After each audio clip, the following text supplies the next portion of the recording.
Hello, welcome to 101 with TBO. This segment it's where we discuss topical issue in Nigeria or at times we go abroad. Today on the program, I have the honor to welcome Comrade Nelson Ekujumi, a social commentator. You're welcome to the program. Thank you very much for having me. It's a pleasure. Good day, viewers. I know that we are Nigerians. And we know that quite a number of things are going on in this nation which some people are not happy with. I read something on a particular platform which I belong to a few days ago that how can 31 governors gather together in this country just because of 2027? And they were not discussing about insurgency. They were not discussing about power.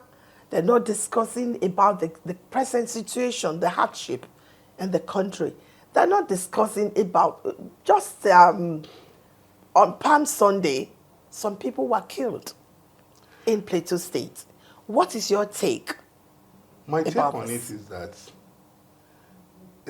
the fact that you see governors gathering together to discuss their political alignment does not distract from the fact that they have a mandate with the people.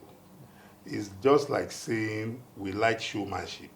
Maybe we'll think they are working only if we see them putting on rags and weeping. But that should not be the case. The situation of Nigeria is something that should worry anybody.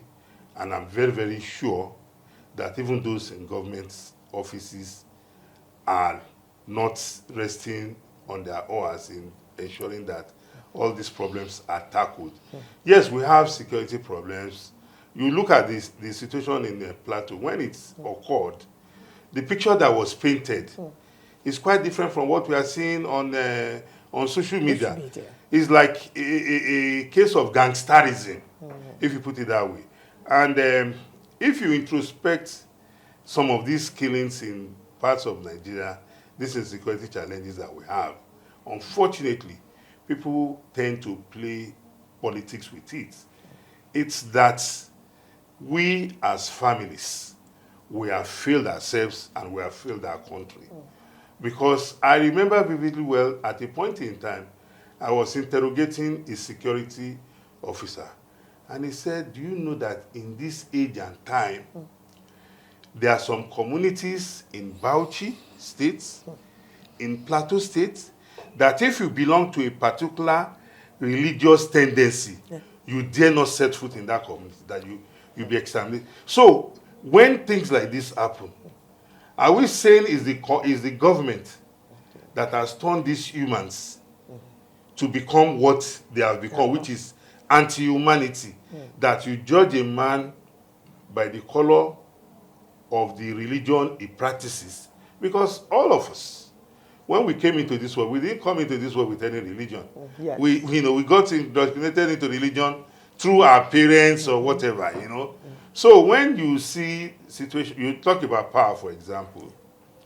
If we cry from now till tomorrow and we don't do what we are supposed to do, we are only joking. We are taking ourselves for a ride. So the gathering of the governors, I don't think that should have anything to take away from the act of governance. So long as those governors are delivering on their mandates to their people, because those governors are responsible to the citizens of their state.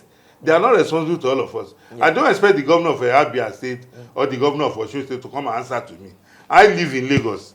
The only governor I will question is the governor of Lagos. Then another person I will question is Mr. President, because he's the father of all. And I also question my House of Reps, House of Assembly, local government chairman, councillor. So we should encourage people at their various localities to hold governance accountable, be it at the federal level, be it at the state, be it at the local government. So I don't think we should join the bandwagon of those who saying that condemn them, that why should they gather. So one of them gathered because of 2027. No. Comrade Nelson, you said that people should hold their representatives accountable. How can they hold them accountable? How we can hold government responsible is that if we see something, the world has become a global space, and technology has brought the whole world together. All we need to do is to raise up the issues. And before you know it, will gain traction, and people will be. Don't forget, when you're talking about it, whether it's Mr. President, whether it's Mr. Governor, these are human beings. They have families, they have friends, they have acquaintances, they have relations. So when people talk about government or governors or president or whoever it is, they talk as if those persons are detached from us. No! A lot of them, we belong to the same old student association, even at the secondary school level, at the university level, we're also there. So with the way we relate with them, somebody who is not a colleague of theirs will not relate that way. If I have a governor in my class, for example, definitely is on my platform, I will call him out. And the moment he see all of us calling him out on a platform, he would respond. Yes, he would. So the only way we can, one of the so many ways we can hold them accountable is that when you see something, say something. Let me ask you, the Minister of Power, Adebayo Adelabu, we saw something on social media go around that that's just to make a mockery of him. And there was this thing that we saw yesterday night, that he has tendered his resignation. Some people are saying that it is better for him to stay in government, because it says since he came to power that he's now the minister of Okuku. So I don't know whether you saw that thing that was going around on the social media. So they are saying that he has purported resignation. Do you think that it is because of that made him to resign, or because of his ambition to become the next governor in Oyo State? As I speak to you, I'm not aware of his resignation. Don't forget that we live in an era where fake news travels. And even AI. Travel faster than lightning. Yes. And when you see, one of the greatest problems bedeviling this society is that people are very, very ignorant. Was it the discourse of the Genkos? When they raised the alarm that they were going to shut down because they were being owed about 4 trillion naira. It took the intervention of Mr. President to reduce that, to redeem that debt. I don't know by what ratio. But if you look at the power industry or the power sector, you recognize that one of the greatest problems in developing power is not magical. It's funding. A lot of those discos don't have enough funds. And when you fund, it means you are going to, and power is capital intensive. What do we have in our country today? You have transformers that have been installed since 1960. So the Gencos, the discos don't have a lot of persons or business interests who entered into that business of power generation and distribution. They didn't have the wherewithal. But some people are saying that you people shouldn't expect light now. That some people are the big guns who are behind all these people. I wouldn't want to mention because we are on air. Most of these big companies that brings in generator into this. So why should we expect light? But those people too, we have to make their money. Then you see, those people are out there to make their money. Yeah. The generator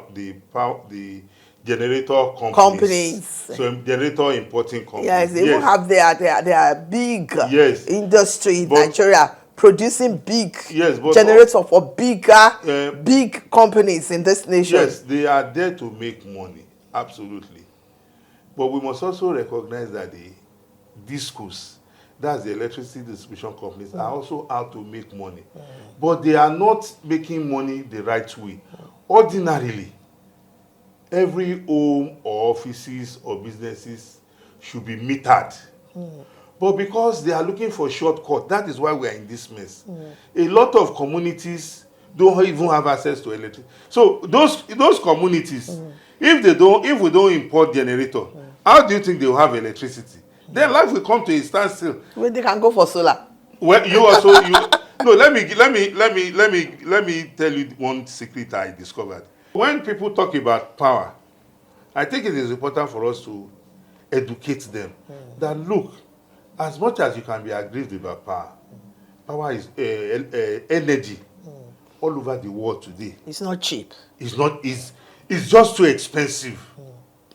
Even in the US, I had a discussion with somebody today, and the person was complaining about the cost of energy in the US now because of the war in the Middle Even the East. set of fuel a car in A the car, US you now, dare not try it it's again. about $60. I want to thank you so much, Comrade Nelson Ekujumi, for your time and your thoughts on the program. Thank you Thank so you. much, and we appreciate you. The program will continue shortly.